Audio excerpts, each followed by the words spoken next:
Welcome to Prashninchu TV channel.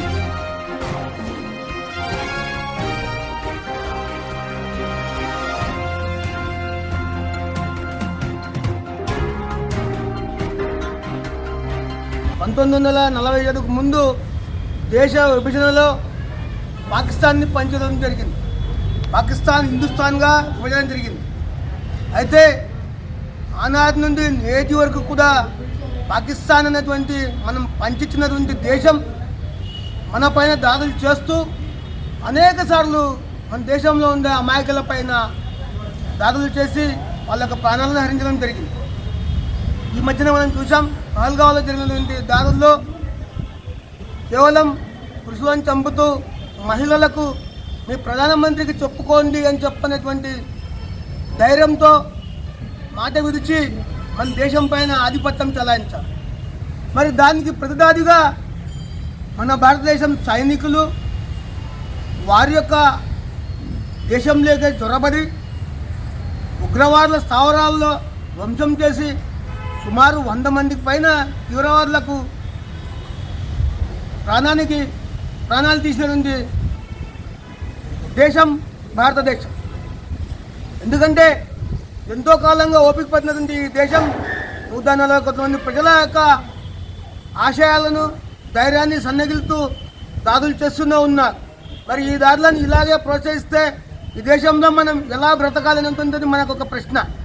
మరి ఈరోజు ప్రధానమంత్రి గారు, అలాగే మన అజిత్ దోవల్ గారు, రక్షణ శాఖ మంత్రి రాజ్నాథ్ సింగ్ గారు, మరి అలాగే హోమ్ మినిస్టర్ అమిత్ షా గారు ఈ దేశ ప్రజలందరి నిర్ణయంతో అఖిలపక్షం ఏర్పాటు చేసి అన్ని రాజకీయ పార్టీలకు ఆమోదయోగ్యంగా ఈ దేశం పైన జరుగుతున్న దాడులను ఖండిద్దాం, మరి ఎదుటి దేశానికి మనమేంటో సత్తా చూపిద్దామని చెప్పని ముందడుగు వేసినటువంటి సైనికులకు ఈరోజు యావత్ భారతదేశ ప్రజలందరికీ కూడా వెన్నుదన్నుగా ఉండాలని చెప్పని భారతీయ జనతా పార్టీ కేంద్ర పార్టీ పిలుపు మేరకు ఇక్కడ వారి యొక్క సైనికుల యొక్క దీనిపైన అర్చన చేయిస్తూ భారతీయ జనతా పార్టీ యొక్క యూనిట్ని ఈరోజు ఈ యొక్క కార్యక్రమాన్ని ఏర్పరచడం జరిగింది.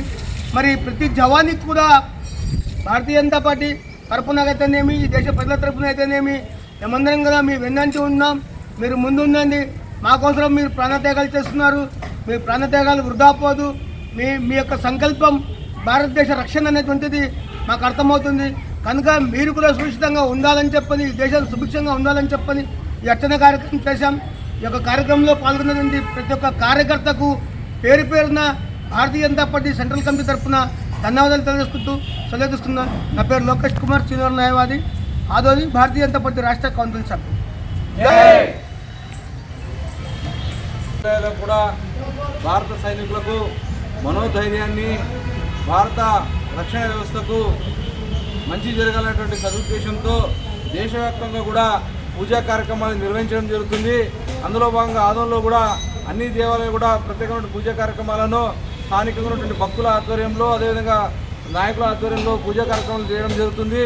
ముఖ్యంగా ఈరోజు మనం చూస్తున్నాం, పహల్గావ్లో పాకిస్తాన్ ఉగ్రవాదుల ఉగ్రవాదులు చేసిన దాడి తర్వాత జరుగుతున్నటువంటి పరిణామంలో భారతదేశం యొక్క రక్షణ శాఖ కావచ్చు, కేంద్ర హోంశాఖ కావచ్చు, పాకిస్తాన్ యొక్క కుటిల నీతిని తిప్పికొట్టేందుకు ఈరోజు భారత రక్షణ వ్యవస్థ బలంగా పనిచేస్తూ పాకిస్తాన్లో ఉన్నటువంటి దాక్కున్నటువంటి ఉగ్రవాదులను ఏరివేసే యొక్క కార్యక్రమంలో భాగంగా గత 2 రోజుల క్రితము 9 ఉగ్రవాద స్థావరాల మీద ఈరోజు భారత ప్రభుత్వం దాడి చేసి ఉగ్రవాదులను నీలమట్టం చేయడం జరిగింది.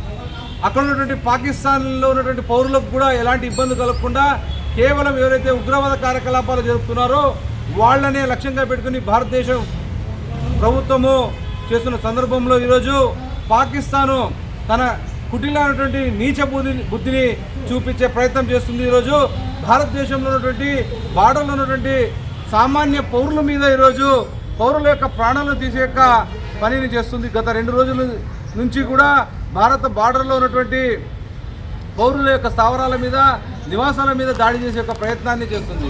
అందులో భాగంగానే స్వర్ణ దేవాలయం మీద కూడా, గురుద్వారా స్వర్ణ దేవాలయం కూడా దాడి చేసే కుట్ర చేస్తే భారత రక్షణ వ్యవస్థ ఆర్మీ సైనికులు కూడా ఎంతో చాకచక్యంగా దాన్ని తిప్పికొట్టడం మనం చూసాం. కాబట్టి పాకిస్తాన్ ఏదైతే చేస్తున్నటువంటి దుశ్చర్యను భారత ప్రభుత్వం కావచ్చు, భారతదేశంలో ఉన్నటువంటి యావత్ ప్రజలు కూడా మమేకమై ఖండించాల్సిన అవసరం ఉంది. దాన్ని యొక్క పాకిస్తాన్ చేసేటువంటి కుట్రల నీచత్వానికి మనమందరం కూడా ఎప్పటికప్పుడు ఎండగట్టాల్సిన అవసరం ఉంది. దాన్ని తెలుసుకోవాల్సినటువంటి అవసరం ఎంతైనా ఉంది. కాబట్టి భారతదేశంలో భారత రక్షణ కోసం పనిచేసినటువంటి సైనికులందరూ కూడా మనోధైర్యాన్ని, బలాన్ని ఇవ్వాలని మనమందరం కూడా దేవాలయాల్లో పూజ చేస్తున్నాం. కాబట్టి గ్రామాల్లో ప్రజలు కూడా మనమందరం కూడా దీన్ని స్వాగతిస్తూ మనం వీధుల్లో భారత రక్షణ వ్యవస్థ, భారతీయుల యొక్క రక్షణ కోసం పనిచేస్తున్నటువంటి సందర్భాన్ని కూడా మనము గుర్తు చేయాల్సిన అవసరం ఎంతైనా ఉందని ఈ సందర్భంగా తెలియజేస్తున్నాను. భారత్ మాతా కీ జై, భారత్ మాతా కీ జై, మాతా కీ జై.